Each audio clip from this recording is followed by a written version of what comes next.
Hey y'all, it's Caitlin, and I got another statue to review. So this is one of the two that I said that I pre-ordered in a previous video. You can probably guess which one of the other ones of this series I also had pre-ordered. But she's coming out a little bit later, and I can tell you right now, the review for her is going to be a little bit more thorough than the one for this one, because I got stuff to say about that one. Good stuff. Mostly. But it's not bad stuff, it's just something that I'm very, very curious about. But I love it, don't get me wrong. It's a hot girl. I love it. Period. But this one is Wonder Woman. So this is the regular Wonder Woman. And this is part of DC's Artist Alley line. And the artist for this set is Chrissy Zullo. And it says, inspired by popular comic convention experience. And, oh wait, no, that's just talking about the line. I'm looking for the one where it talks about the girl. Okay.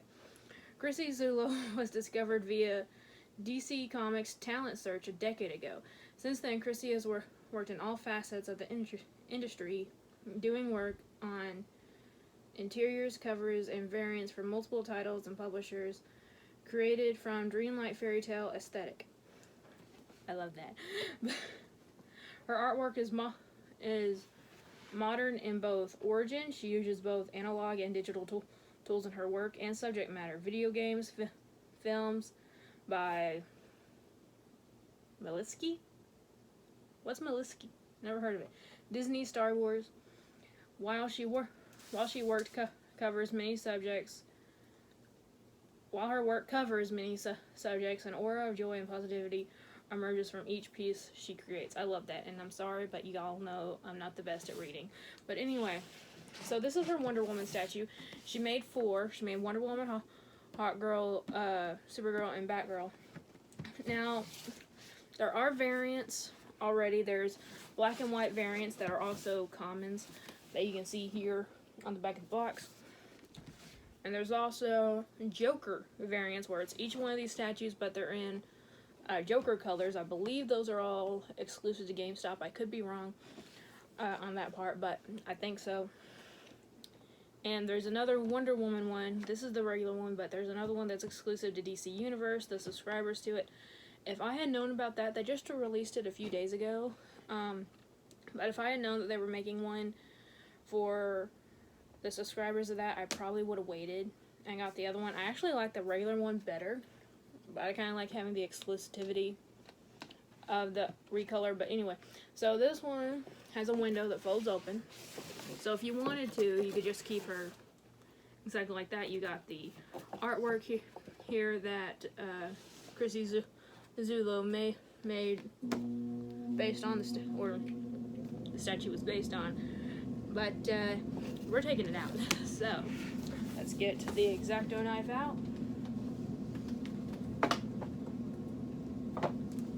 And this one, the tape on it was actually already a little bit ripped, and it's not like they didn't re-tape it, just part of the tape kind of ripped off. Like, okay, so the tape is about an inch thick here, but it was only like this little bit I had to cut because the rest of it was already torn off. I don't know what happened there, but whatever. I hope I get Hot Girl soon, but I ordered these from Entertainment Earth, and sometimes Entertainment Earth is a fantastic company, and I love them to death, but sometimes their shipping and deliveries are a little bit interestingly timed, let's put it that way.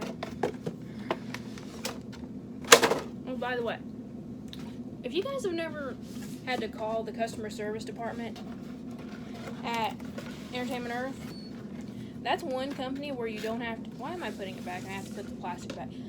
That is one company where you don't have to dread calling the customer service.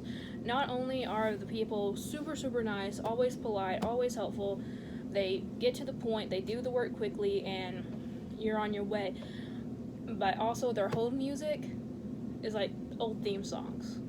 So like as soon as they put you on hold, you're hearing the old theme song to the new Scooby-Doo movies.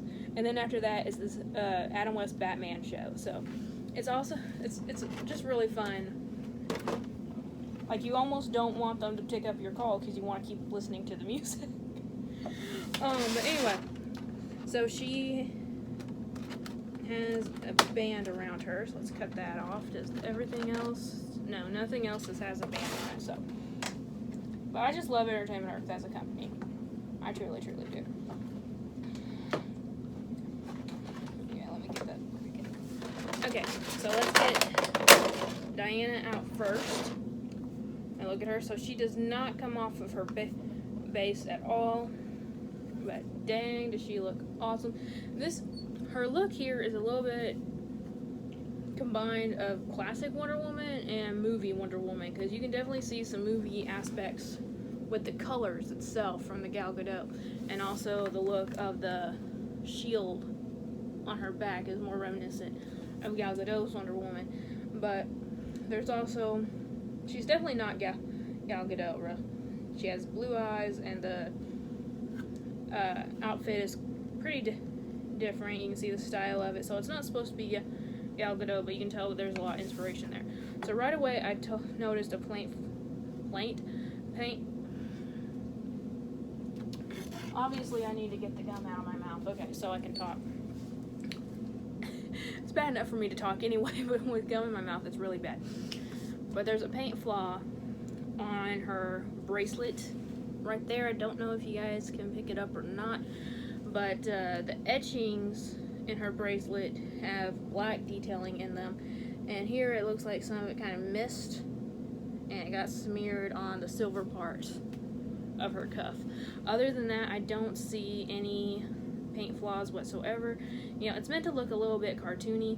The only thing I would criticize design wise are how round and cartoony the feet are. Again, it's supposed to be cartoony, so I get why the feet are like big and round, but at the same time it doesn't really match the rest of it. I feel like even though the face is definitely cartoony, maybe not that cartoony. I don't know. Let me know what you guys think. You could see it better on the Hot Girl one from the pictures I've seen, but this thing is freaking beautiful. It's going up on the Wonder Woman shelf, but for that, let's get her accessories out. Excuse me. So she and Supergirl both come on these. Oh, by the way, I got number 17 out of 3,000. That's pretty good. That is darn good. But anyway, so Supergirl and Wonder Woman both come on your average black standard base, but they do come with little accessories where you can kind of gussy them up a little bit. So with her, it's this little stonework wall with these vines wrapping around it. This looks more like something Poison Ivy would have. I mean, I get the stonework. It's supposed to be like, I don't know, like an Greece building that's been overgrown with like vines and stuff. But anyway, it's just, it doesn't click on the base or anything, but it shows it in one of the pictures, I think. Yeah, you can see it here in the, well, on the back too. You can just see that thing just sort of sitting behind her right there. So it's just meant to be like an accent piece. And yeah, she's holding the sword. Sword just flew out at me. I can't wait for the video when I'm stacking stuff on top of each other and it all just comes down. See, it doesn't lock in. So that's one thing I would definitely change. I would put so that thing locks in. But the sword, that went in extremely easy. Usually that's the part you have to fight with to get the swords in their hands, but that one did it perfectly, and it doesn't seem, no, it's not going to flip off anytime soon. So that is really good. So there she is holding the sword. Looks really, really cool. And again, this thing just sits on her stand right there. So that is the Wonder Woman Artist Alley figure by Christy Zullo. Again, by the way, the paint variant for the DC Universe, in case any of you guys are subscribers, it's kind of like a galaxy almost paint finish. Like, if I can find a picture, I'll insert it here so you know what I'm talking about. But it looks more like goth meets galaxy themed, and it's really, really cool. So if you guys have a chance to pick that up, I would honestly recommend it. Even though, again, I like the colors here better just because it looks more classic Wonder Woman, that's the one that's going to be the most sought after collector-wise, probably. So anyway, so I love this figure, even though there's a few things I would love to change about it, and yeah, that's just the way it is with everything. You know, nothing can be very perfect. Although I'm really loving that hot girl statue, even though there's some weird just questions I have about the hot girl one, but I'm gonna say that for that video. I absolutely love it, and I won't change anything about it. But anyway, how did I get that down? I'm all over the place today. So anyway, guys, thank you all so much for watching, and remember, like always, it's a community, not a competition, and I'll see y'all later. Bye.